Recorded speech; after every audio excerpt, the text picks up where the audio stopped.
कहे के बाद हो रेलिया बैरन हमने के जब समाधि स्थल पे बानी जाओ इसने गीत गवाई जो सब कोई सुन सके। कहे के बाद कि रेलिया बैरन पिया को लिए जाए रे रेलिया बैरन गोलू बतिया लिया बाद में फोन करके ये दिक्कत में कमी हुआ। कहे के बाद रेलिया बैरन पिया को लिए जाए रे रेलिया बैरन रेलिया बैरन पिया को लिए जाए रे रेलिया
चंद्रशेखर साई आदरणीय धनंजय सिपाही जी बहुत सारा पुरस्कार प्रशासन के तरफ से ये बड़ी सौभाग्य के बात है कि आप लोग हमके आशीर्वाद देने जाए ये जल्दी निकले लगा यहाँ सब के तल्ली ही ना जा लेकिन हमनी के निकलवा लेवे के कलाकार है बहुत बहुत धन्यवाद। और कहे के बाद हरिया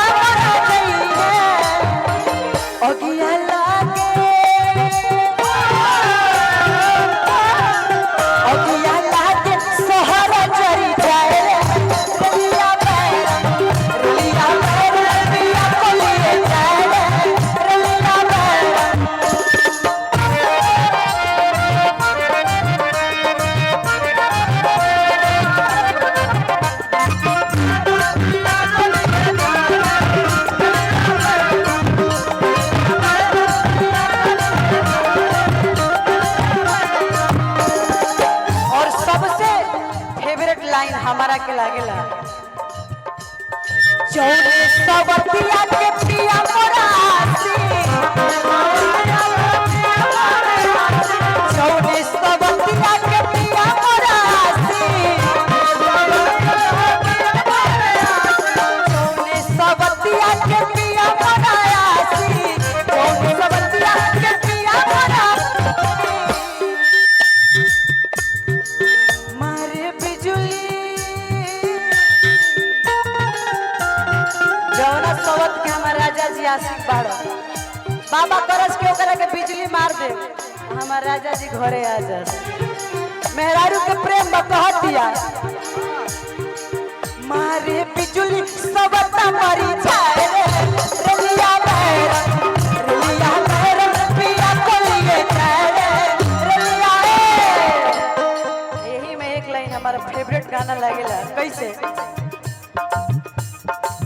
दिन भर चाहे जहाँ रहियो हमार पिया, दिन भर चाहे जहाँ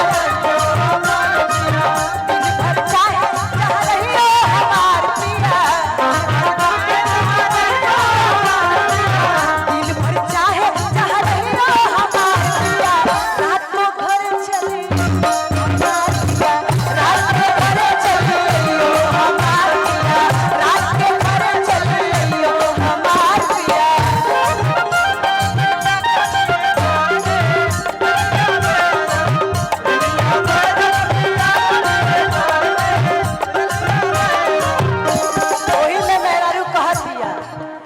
आजू की रतिया जो घरवा नइबो,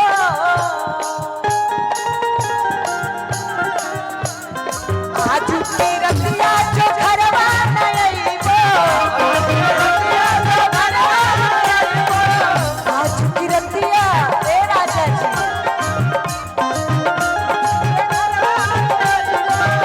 आजू की रतिया जो घरवा नइबो, राती के घरे ना आई तो भोर में बड़ी पछताए के पड़ी। कहतिया मेहरारू आजू की रतिया जो घरवा नइबो, भोर भोर पछताइयो हमार पिया, भोर भोर पछताइयो हमार पिया, रात के घरे चल गइयो हमार पिया, रात के घरे चल गइयो हमार पिया, रात के घरे चल गइयो हमार पिया, रात के घरे चल गइयो हमार पिया। अगर अच्छा लागल हो तो जोरदार थप्पड़ी बजा दीजिए।